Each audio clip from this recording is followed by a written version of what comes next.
Menjelaskan upaya pelestarian makhluk hidup.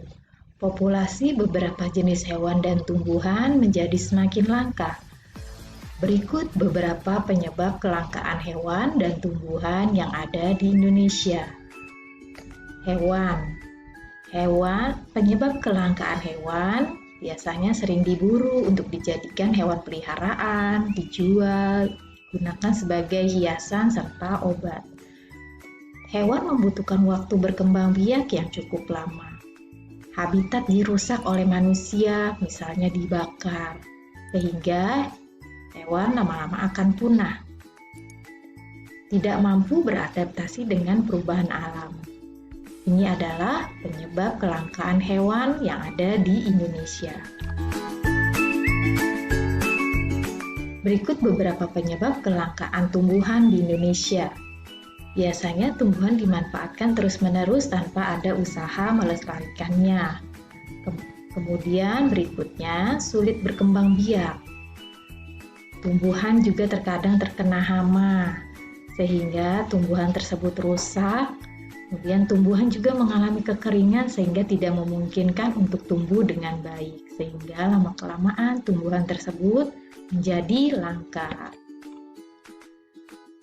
Berikut beberapa upaya pelestarian yang dapat dilakukan.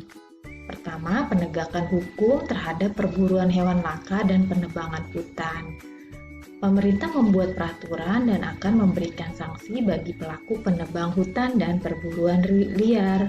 Tujuannya agar pelakunya jera dan memiliki kepedulian untuk melestarikan hewan dan tumbuhan.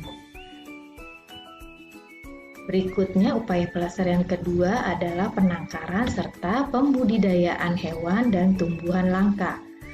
Penangkaran adalah upaya untuk melestarikan hewan yang terancam punah. Fungsinya sebagai tempat pengembangbiakan serta pemulihan hewan yang mengalami luka dan trauma.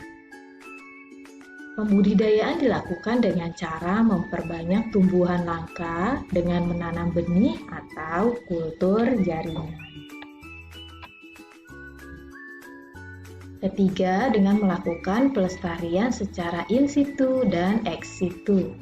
Pelestarian ex situ maksudnya pelestarian di luar habitatnya, seperti di kebun binatang, kebun raya, taman safari, museum zoologi, dan herbarium.